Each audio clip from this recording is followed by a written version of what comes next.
My friends, you are in for a treat. Today, we have a special guest, Dan Purcell, on with us, and he is going to speak to intimacy and how to bridge that libido gap and also improve your love life in ways you never imagined. So stay tuned.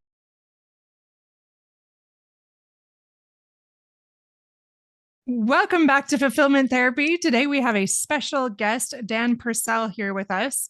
He is the founder of Get Your Marriage On, and dedicated to helping couples enhance their sex life and deepen their marital intimacy.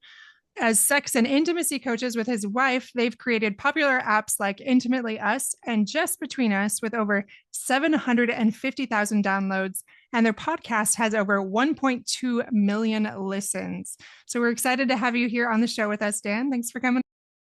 Thank you. It's a pleasure, Kendra. If you wouldn't mind, just tell us a little bit about yourself, you and your wife, what you're doing. We would love to get to know you a little bit better. Yes, we have been married nearly 22 years. We have 6 children. Our oldest is an adult. He's out of the home. He's living in the Kansas City area, serving as a missionary for our church. And our youngest is 7, and it alternates boy, girl, boy, girl, boy, girl. So we have quite a fun crew back at home.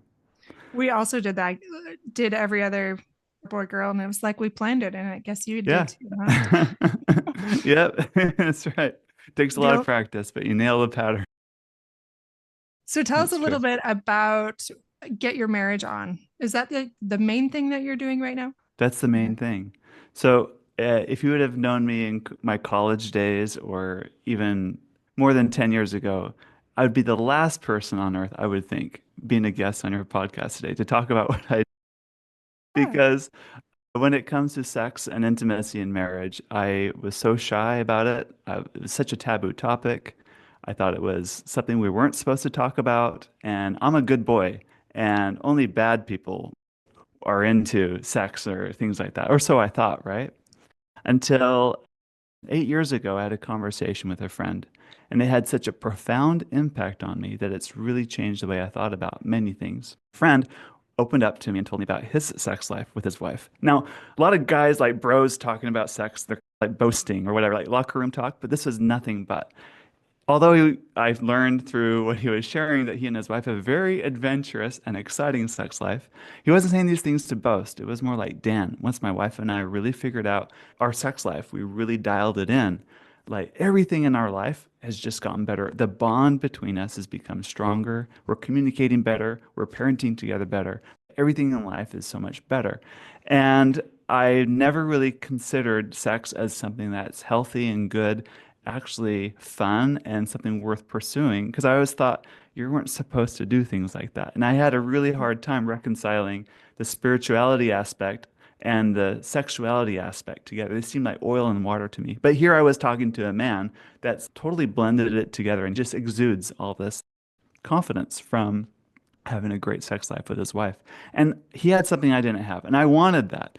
But I was blushing the whole time through the conversation. I was so uncomfortable. I guess you could say I had morbid curiosity. It's like the, ew, gross. Wait, tell me more. So I went home that night and told my wife, you'd never guess what kind of conversation that I had with so-and-so. And I was right. She would have never guessed. But if anything, I was interested and curious and scared, all these emotions all at once. What is our sex life like? Because we didn't talk about sex hardly ever in our own marriage. I think like most couples do. Not that we had a bad marriage. We had a great marriage, great friendship.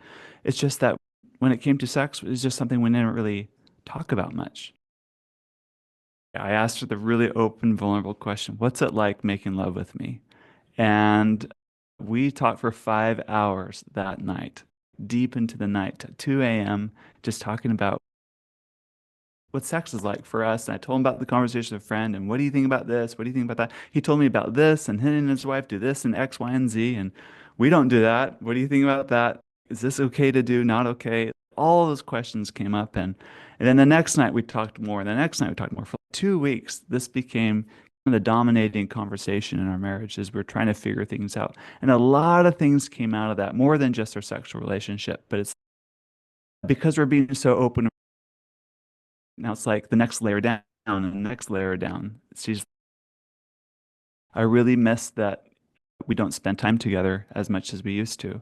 And she was right. I was really distracted with work and other things and projects that I have been neglecting my marriage. So it was like this perfect storm, this perfect time. We're both really open and vulnerable and willing to really listen to each other and dive into what would make our marriage great. Fast forward a couple months, and we started working on our sexual relationship. Things have gone great. Our marriage went from good to great, like an order of a magnitude, like 10x better in just such a short period of time. And we were in love all over again, like newlyweds, but even better. And I just couldn't hold it all into myself. I wanted to share what I was learning with other people. But I'm not a public speaker. I'm not like a great author or anything. With my computer science background, I know how to make an app. We came up with an app called Intimately Us, and we put it on the App Store. And it's a sex app, but it's not crass and it's not raunchy, and it is fun. It's full of bedroom games, plus a bunch of other information to help. All these things we were learning as we consulted with others, and just from our own experience, we packed it all into this fun app. And to our surprise, it took off. And as the app kind of took off and grew, so did my desires to help and strengthen marriages grow. And that led to one thing to another, conferences, to coaching, to retreats, to all sorts of wonderful things that we do now at Get Your Marriage On. That is amazing. I love hearing your journey and how you just dove into something that was really impactful for you and really changed your life. And now how you are a light to other people that are struggling in their marriages, despite maybe not having initially that background, but then going and getting trained, getting additional knowledge, and just helping any way that you can. And I think that's just beautiful. So props to you for doing that. Thank you. There's so many things you said in there. I didn't even write notes because I was so enthralled. You said that you're not a good speaker or anything like that. I was like, wow, I think he's doing a great job. So no, I think you have many talents that maybe you shortchange yourself for. But even especially among faith communities, I've noticed with my clientele that this is like a big thing. Like it's hard to know if it's okay, if you're bad, if you're good. Can we talk about this? I'm sure you've heard of Dr. Jennifer Finlayson Fife.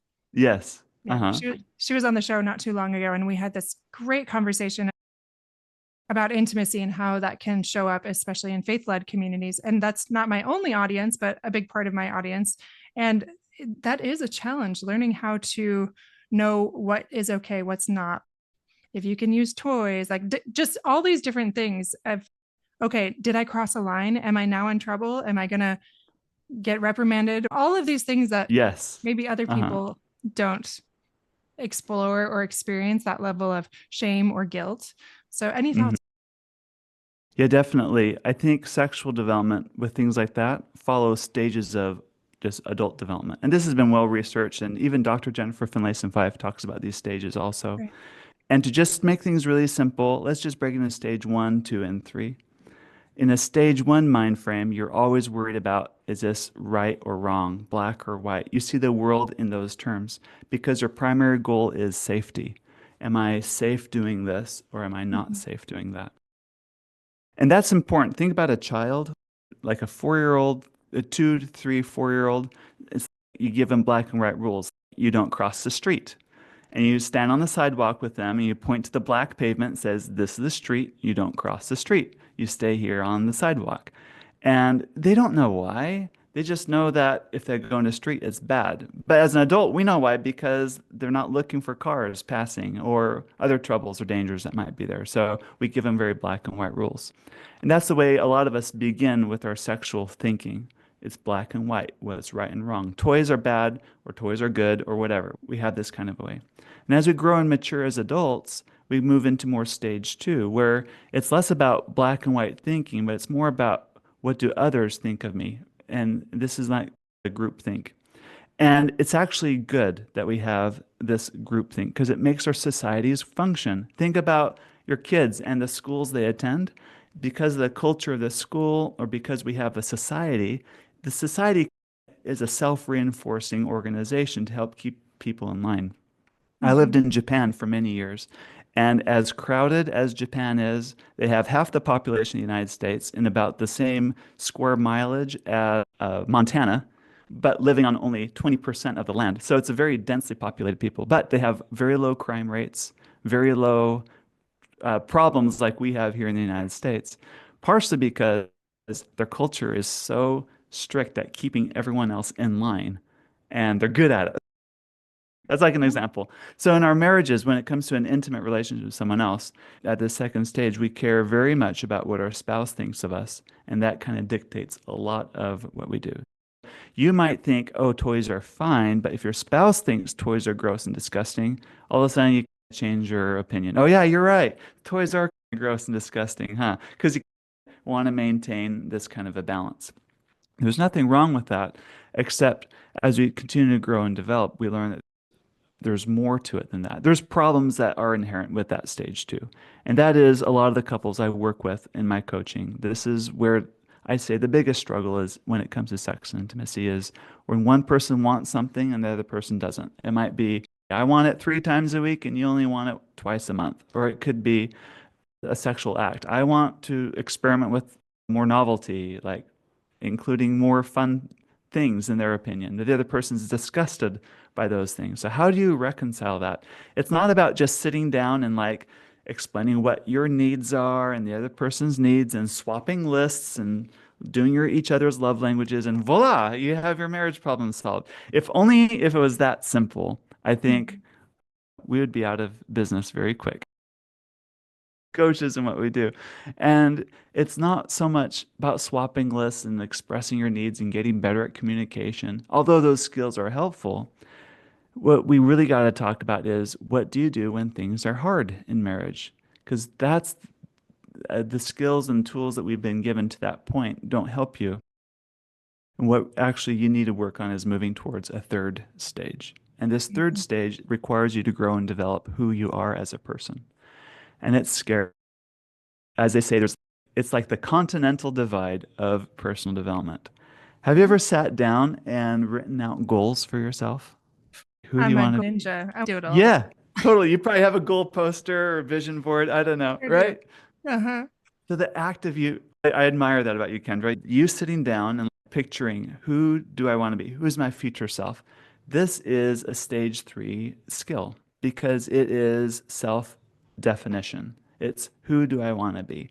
So it's applying that same concept, but in the context of an intimate relationship with someone else, which requires you to balance what my spouse wants versus what I think is best. And there's a fine balance there. Being too much self-absorbed is toxic for a relationship because you're going to grow more independent, and that's not good for the relationship.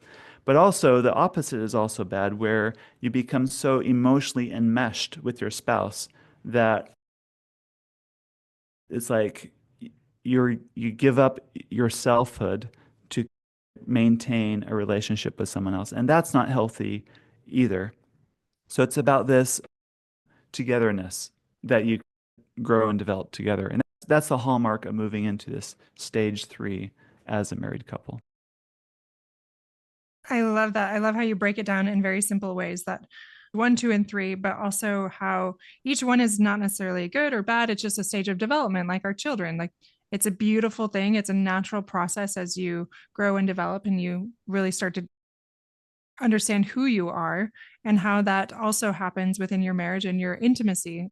How can we have that sense of togetherness in that stage 3 as we come to that, and how that can be very complex. Like I know my husband and I back and forth, we seem to be like doing really well, 1 step forward, maybe 2 steps back, over and over again as we navigate the complexities of intimacy. And I talked about this, I know my guests are aware of it, but even with Jennifer Finlayson Fife, you add other dynamics like abuse. Like I was sexually abused, and that like add so much more complexity to it too, of not having this self-betrayal. There's so many pieces to this that make it really hard to achieve that togetherness. And I'm sure you speak to that. You have your own podcast as well, right?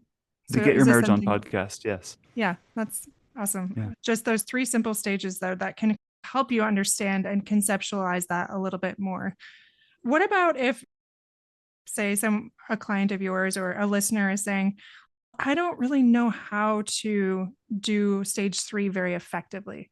What are some Mhm. tips or things that you can say to them to help them achieve better balance, that increased togetherness? Yes. Oh, I love this question. All right. The answer isn't, we wish there was like, oh, there's 7 steps and you start with step one, two, three, four. It's not like that because life Mhm. isn't like that. But there's a few principles that I can teach in our short time we have together that I think help. The Okay. first one is I call calm the heck down. In fact, I I love love this it. phrase so much. A friend made me a sign and gifted it to me. It's calm the heck down. So I I love keep it it. here in my office. And it's not telling someone else to calm the heck down, it's telling yourself to calm the heck down. If you've ever been near a very mature person, someone you admire, there's a sense of they're very comfortable in their own skin. Mhm. Like bad things can happen, but they can have this ability to endure it because they're anchored into themselves. You probably can think of a few people that way or at the top of your head. That's this ability to internally maintain your own emotional state and calm it down. It's a skill of self-soothing.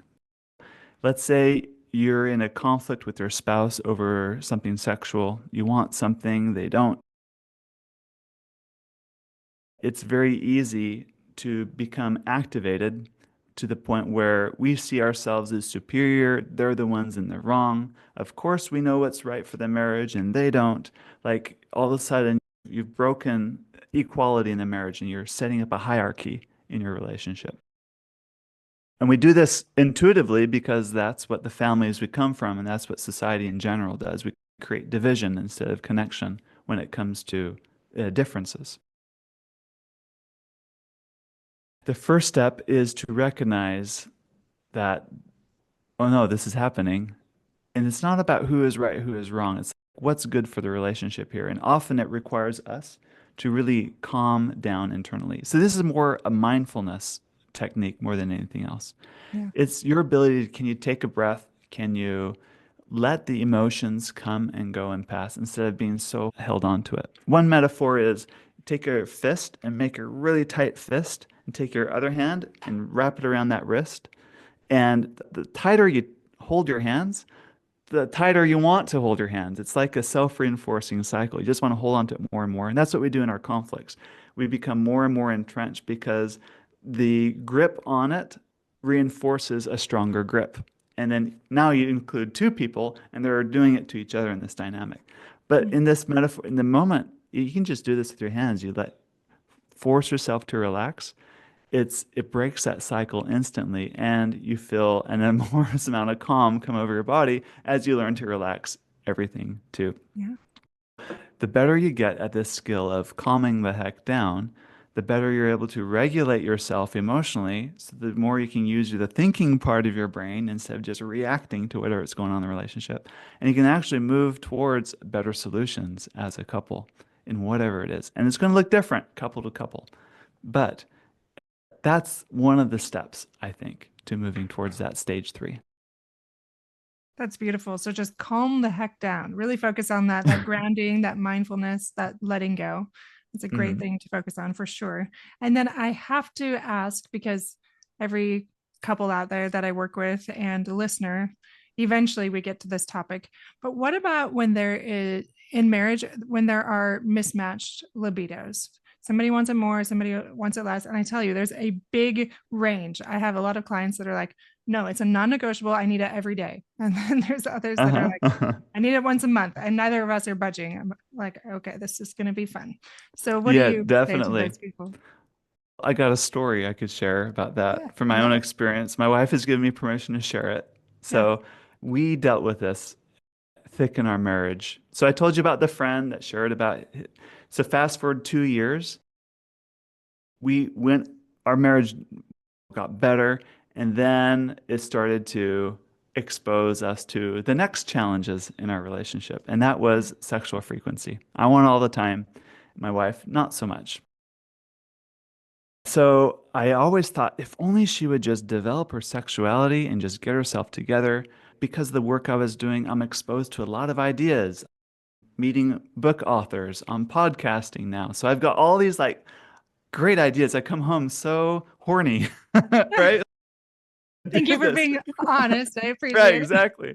And my wife is like neck deep in homeschooling, and then she's really into nutritious cooking, so spends an enormous amount of time with thinking about food and just everything else. She's sex is the last thing on her mind, and I would fault her for that. Come on, get with the program. You got to get your priorities straight. Sex is the most important thing. This is what you should be thinking about all the time. I'm exaggerating a little bit here. yeah. So I bought I one of the books I had read that I absolutely loved. I had doggy eared it, highlighted it, written in the margins, and placed it on my wife's pillow on her side of the bed. You need to read this. And weeks go by, and it's like moved to the nightstand, and the book is undisturbed. So we had a conversation, okay, an argument, like, how come you're not reading this book? Like, because in my mind, if only she would read the book, read my notes in the margins, then she'll see the light and see how important sex is, and then we'll be on the same page, and this conflict will be gone in our marriage, and it'll just be rainbows and butterflies, and we'll be a power couple. Come on, didn't you just work this out? And so in our argument, she's like, I can't do this. I homeschool all the time. I cook. And how in the world do you even expect me?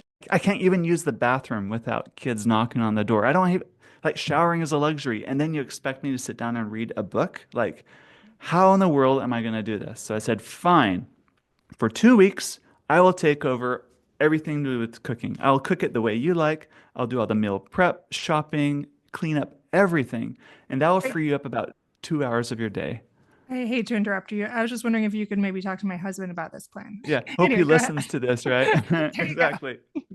So I was going to be the star husband. I'm going to work a little bit less for these 2 weeks. In exchange, she was going to go to the bedroom, draw a warm bath, relax, read this amazingly well-written book, and hopefully she'll become more interested in understanding her sexuality better. And that was my thought. Here's the thing. I rocked it those 2 weeks. I rocked it. I did so. Another part of conflict in our marriage, this is an important detail, is oftentimes dinner would be late, 7, 7:30, 8 o'clock at night. And so by the time we're done with dinner and cleanup, it's late and we don't have couple time anymore. I really wanted dinner done early. So guess what? Those 2 weeks, not only did I rock the meals, I had dinner done by 5:30 every night, cleanup done, so we could actually have an evening as a family and kids could go to bed and we would have time together. And I let her know it. I let her know I work full time and I can still get this done. I week into this visiting my in-laws and I told them, I'm such a good husband. I'm taking over meals for 2 weeks for my wife. I have this superiority approach to the way we're doing our marriage, doing this agreement. So, in those 2 weeks, when my wife is supposedly in the bedroom, supposedly reading the book, do you think she's like fawning, oh, my husband is so wonderful. He's doing this for me? Or is she bitter about it? What do you think? I'm a wife, and I would be saying, I guess it depends. Probably more bitter, but it depends on how like much you're rubbing it in, your awesomeness. If you're really humble, Uh, maybe she was just praising your name. I don't know. Thank you. I wish she was praising my name, and she does like me, and I like her a lot. But there's just subtle undercurrent, very on the surface you don't see it, but just between us you see it. There's a little bit of this, I'm a little bit better than you, the vibe, this energy. And it is antithetical to building a passionate marriage when one person thinks they're superior than the other. You can't make love to someone that thinks they're better than you. You can't love them back. And I love Disney's Beauty and the Beast because it captures this so well. Belle cannot like the Beast as long as the Beast was trying to be domineering and tell Belle what to do. It wasn't until the Beast finally learns how to let go, which was like the biggest plot twist. You're like, oh no, she's going to run away. The last rose petal's going to fall and they're going to stay stuck in their beast forms forever, right? That was a Mhm. major risk he was willing to take because he finally learned what does it really take to love someone is to treat them like an equal, not someone superior. to that couple where one person wants it every day and the other person wants it one a week. If you're going to say, okay, we'll compromise at, I don't know, twice a week or whatever, and it's not going to be a great compromise because neither person is getting what they want in the marriage, right? The person is resentfully, the lower desire spouse is resentfully accommodating the other one. And the higher desire spouse just feels like, how can I get more out of this? Once we're at two, can we move it up to three? So it's never going to be a great solution until the couples can really calm the heck down within themselves, settle Yeah. it down, and really come to really understand what is it that we both really want and build from there. And Mhm. it's scary because to the higher desire spouse, it feels really risky going there because they feel like they're giving up something. It feels like they're giving up their hopes and their dreams. It feels like, what, I gotta give up wanting sex every day? Like, that's a hard ask. Yeah. But it's not really so much, and it may feel that way at the beginning. But what we got to understand as you move to stage three isn't about who prevails in the marriage, isn't about who gets their way. It's about, can we create a relationship where we actually like being together, where we actually love being intimate, where we actually enjoy each other. And getting to that point takes an enormous amount of humility and courage for both people to move in that direction. And for the spouse, it might be hypothetically to really take stock of what their hangups are. What is it that gets in the way? Maybe I do spend too much time with projects or kids or things that distract me, and I do need to put my focus back here. And that requires a lot of humility too. Or it might be just simply acknowledging, I actually really don't like sex. And that's probably okay. And coming more to acceptance and saying, okay, some people just don't like intercourse, and that's okay. Some people just haven't discovered the joy of good sexual relationships because they haven't had a great sexual relationship before. And that might just be some acknowledgement and some development involved. But whatever the case, it will never ever happen if you're trying to drag your spouse to your side and trying to make it happen because you can't have a passionate relationship if one person thinks they're superior than the other.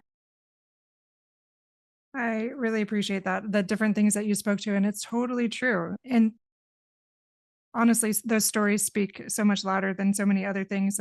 Your example of this superiority and how that affected your sex life, and going back to calming the heck down, treating each other as equals. But when you talked about stage three, I was writing down some things that it reminded me of that really can take it to that next level. And that's based on some of the things you were saying in my own experience, is that's vulnerability, humility, ownership, patience, communication, and over time letting go of those resentments, not like a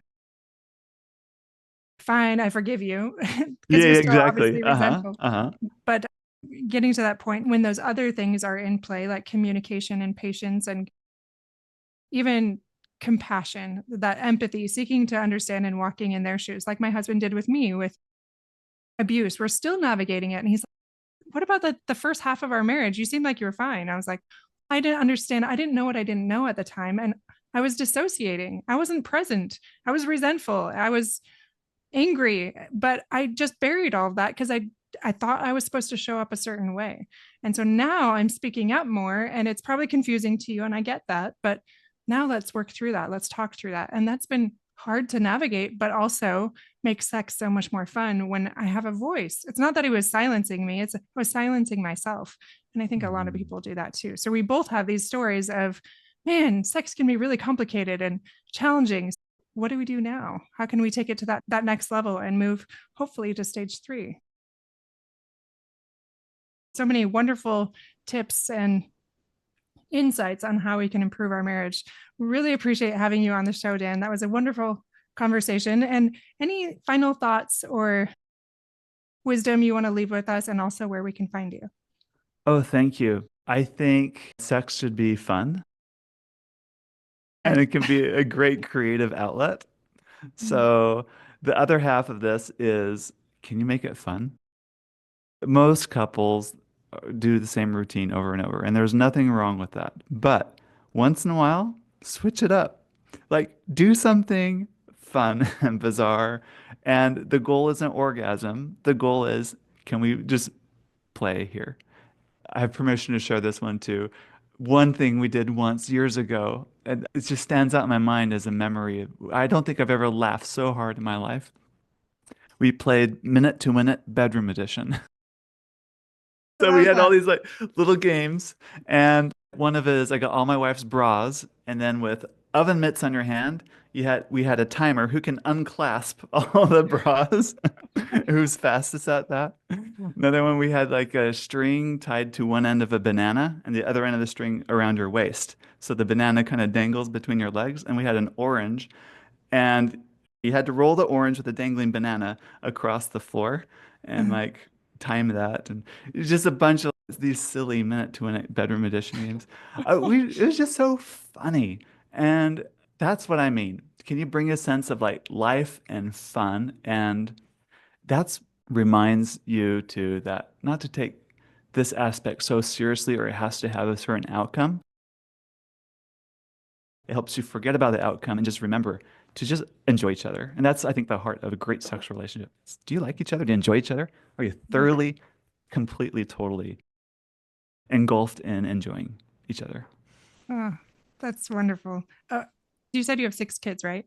Yes. I just can't help but wonder, what are mom and dad doing? What are they laughing about so much? Why is are they all these noises?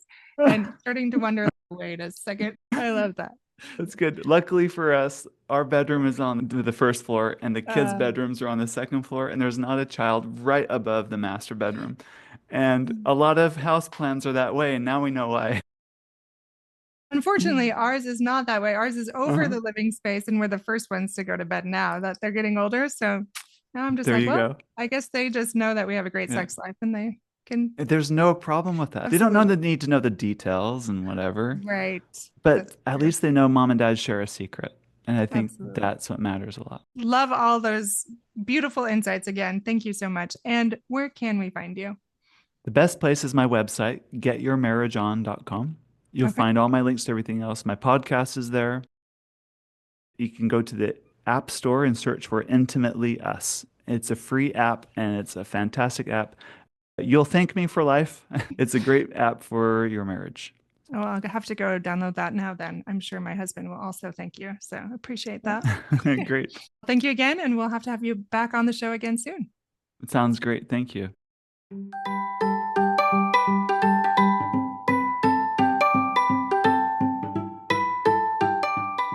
Hey, friends! I hope you enjoyed today's episode. If you did, chances are someone else would too. Would you take 30 seconds to share this with a friend who's looking for greater family fulfillment? And while you're sharing, tell me what you think about the show by leaving a review on Apple Podcasts. It refuels me when I hear this podcast is helping you, no matter what your house or your hair looks like. I'll meet you back here every Monday and Thursday morning for more episodes. Until then,